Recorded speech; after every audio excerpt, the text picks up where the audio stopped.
What's up, guys? We have another game with the white pieces on our speed run. We're going to continue with the bishop's opening. We're rated 1421. We're up against Prince Mahdi, 1445.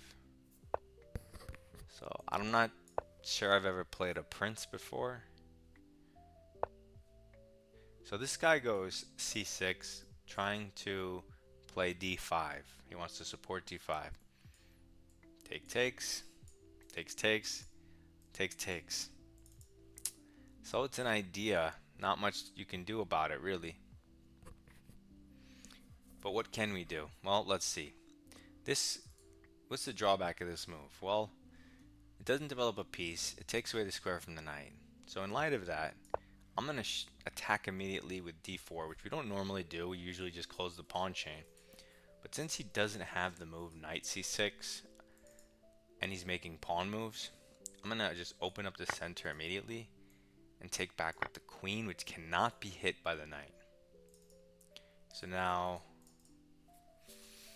and this also stops d5 because takes. All, so that loses a pawn.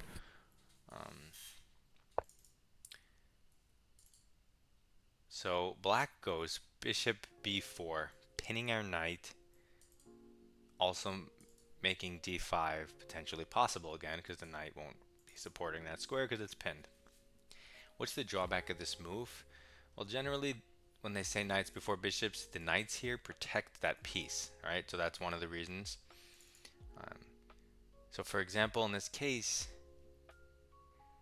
I can go bishop takes f7 check. King takes bishop, and now, because of the x-ray, queen takes bishop, I'm up a pawn, he can't castle, and that looks pretty bad for him. Now, if he had a knight here, protecting this bishop, not possible. Hence, knights before bishops. Okay, so just like that, he was trying to prepare castling, and no castling. He should still try to castle by hand, maybe put the rook here and the king here. Takes a couple moves, but you need to castle your king. What can I do with those moves? Maybe pin the knight and then try to kick it. Maybe develop castle long. This guy's stuck, this guy's stuck, this guy's stuck.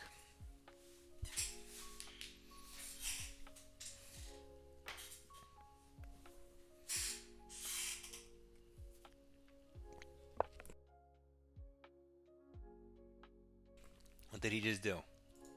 Oh, he went d5. This does not address the king issue. That's like the first thing I noticed. I don't care about my pawns or anything. I'm not going to lose it, but okay, so if I take, right, calculate forcing moves, there's no good checks. So takes, okay, I can't recapture it again, and I open a square for his knight. Don't want that. So let's push the pawn, kick the only piece that's surrounding slash defending the king. Don't give a square to his knight, right? If his bishop tries to develop, boom, check. Can't do that. So now he has to move his knight or pin the pawn to the king. He should probably pin the pawn to the king.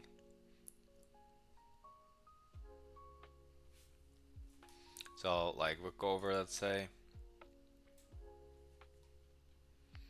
You could just continue developing.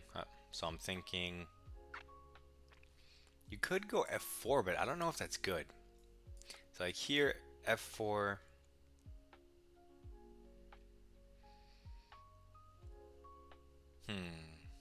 What does he do there? Yeah, but I mean, if f4 works, let's say he moves the knight, just for argument's sake. Let's say he moves it here, opening up a potential queen check or something. But let's just say I develop my knight like normal. No more queen check. He has no knight jumps. He has no bishop development. I don't see a downside to f4. And if I could play f4 and then my knight here, even better. Even better. Oops. Because that's a protected passed pawn. I mean, I was just gonna sack it, but now it's a protected pass pawn, so.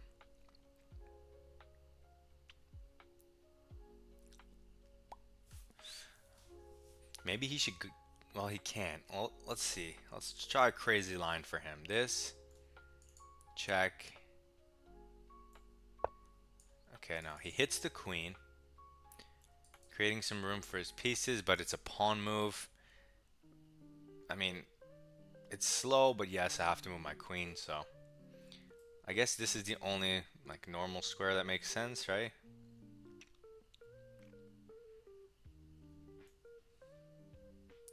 I don't think I walk into any other stuff. Just keep it central and give it access to, this side of the board. All of these moves look very weird.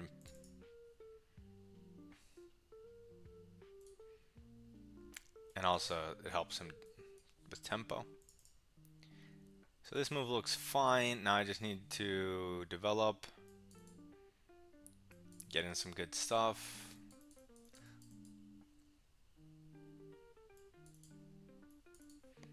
That's what I'm thinking. That's my plan. And all those arrows is my plan. Okay, so now he brings his bishop out that my queen isn't here. So that was one reason to maybe put it b3, but I still don't like it. I like it centralized. Still, this is hitting nothing, so that's the drawback. Also, I do want to pawn storm him since his king is still here. He hasn't castled my hand yet. I'm not going to develop my knight here and let him take me. So I'm going to go h3. It's a free start to my pawn storm. Free tempo. I get to do my pawn storm for free for no reason because he went bishop g4 for no reason. So now he goes back, which he could have done and should have probably done in the beginning, targeting this pawn. I probably can give away the pawn.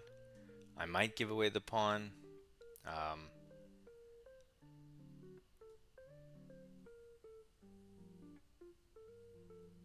Yeah, I think I can set a trap here. Well, hold on. If I go bishop e3,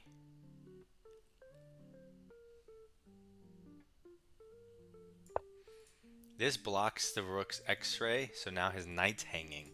So if he takes this pawn, I can take the knight. Also, I have g4 ideas coming next. Also, I have long castle coming next. So he sees it. I guess he sees the knight's hanging and he moves it. This hits my knight. Maybe this square. I'm not going to trade.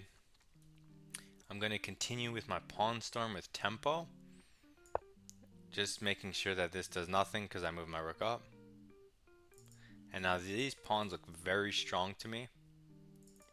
It's a 4-on-2. And his king's right here. And it's all coming with tempo.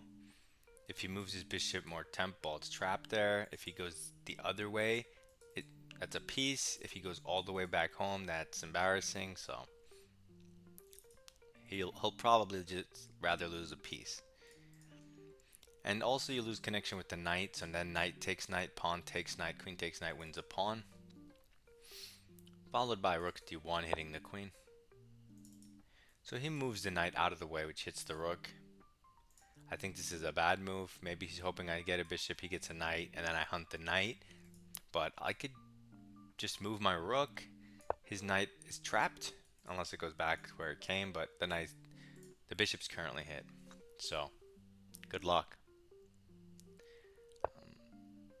So now, his bishop they're like switching spots, but this knight's extremely precarious. You can see it has nowhere to go. Of course, if I take the bishop, he'll move the knight back, so that's kind of funny. So what else can we do? That makes sense. If we attack the knight,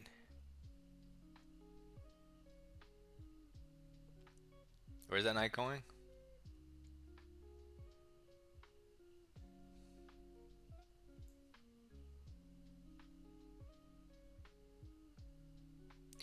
queen h4? No way.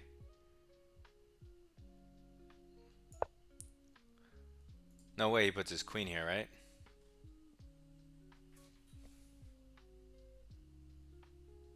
Then I could just take the bishop with the knight. Pawn takes. I could give checks, or I could go here, or I could just start by going queen e3, immediately double hitting the knight. If he tries to move it to hit the queen and I take the queen, he takes my queen. His knight's not trapped in that line, but let's say queen h4, queen e3, something clever like, I don't know, let's try it again. Then you could just take the piece.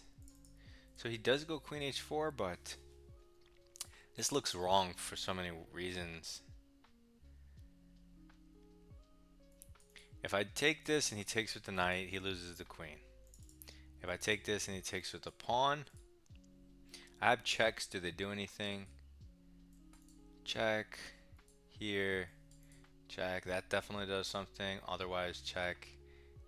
Forward is going to be mate. Side, check. Here. That looks terrible for him too. Okay, so let's give up our bad knight. We'll just start by giving up our bad knight for this bishop in our face. Our knight wasn't doing anything. And it threatens the knight its second time, so he has to take. And we still have this check. He can block with a rook, and then we can take it. Again, we can go here, hitting the knight twice. If he tries to be clever, we take the piece. If he tries to be clever, we take the piece. So, is there an even better square? Is this one better for any reason? I don't see it, so let's go here. I would love to be long castled in this position, but you know, every move is important. The timing is important. You know, you can't waste time taking pawns or developing if that lets the opponent escape. I don't think his knight has any escapes here, but I want to take it. Because even if I don't get to move my king and I just have to go rook d1, my king's safe because he doesn't have anything developed. Like, what is this? And this is going to collapse in any moment, along with this central pawn, which I can leave there if it helps me. If it hinders his development, then it helps me, so we'll see.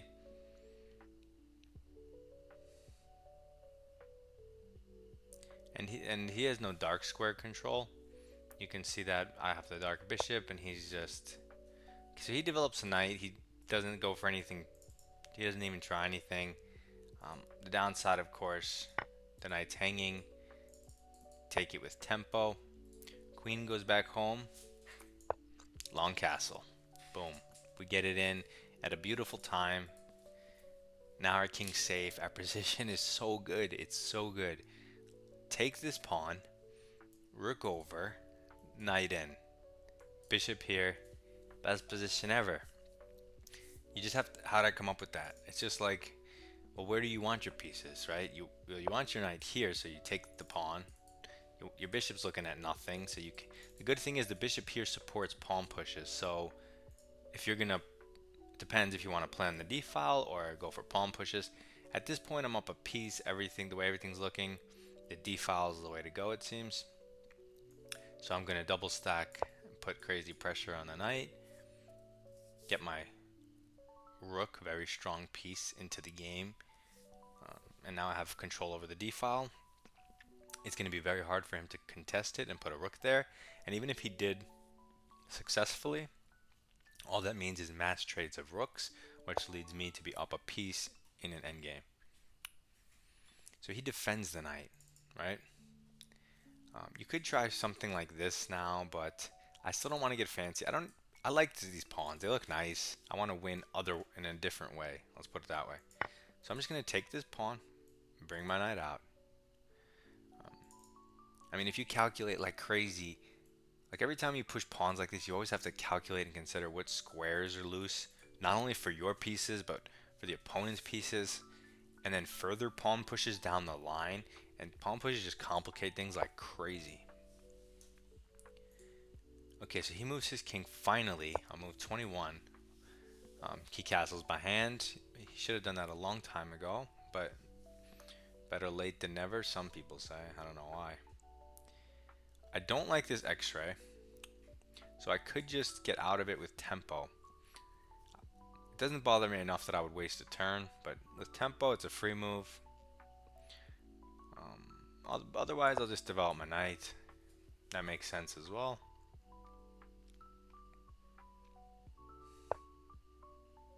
So he removes his knight, puts it on c5, tries to hit the queen. What's the drawback of this move? Lose pieces.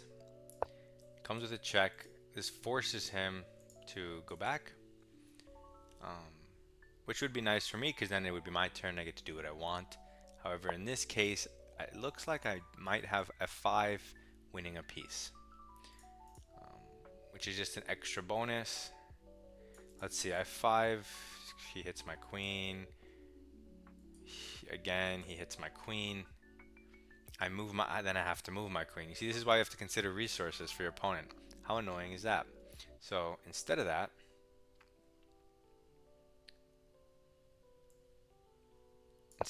let's attack it with the rook instead of the pawn. This puts the rook at a much better, more active spot in the opponent's camp, defended by a pawn as opposed to just pieces, and attacks the knight a different way, so that if he attacks my queen, I do have the option of trading. I am up a piece, but I do want my queen, so I'm not going to do that.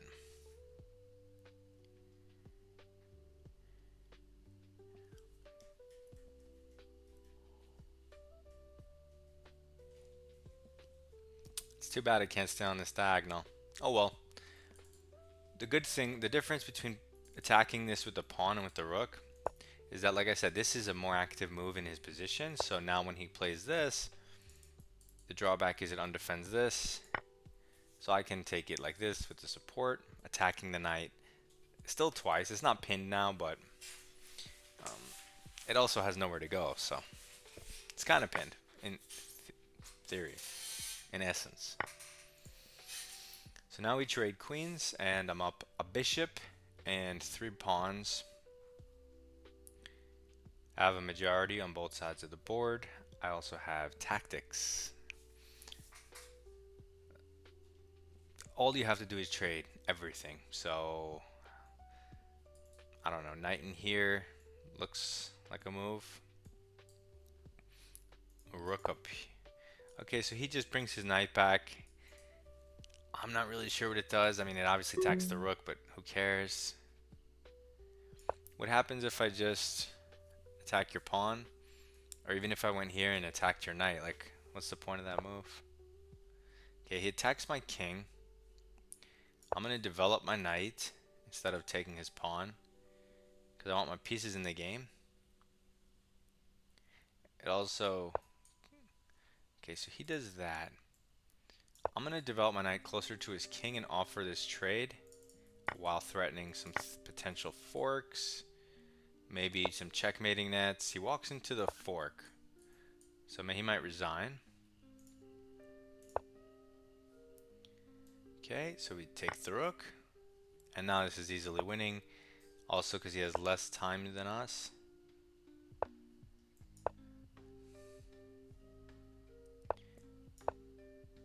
And this is not going to end well for him, probably. He's like, wait, this is checkmate. But now he's figuring, no, you had to push the pawn. This is now it's checkmate. You had to push the pawn. That's funny.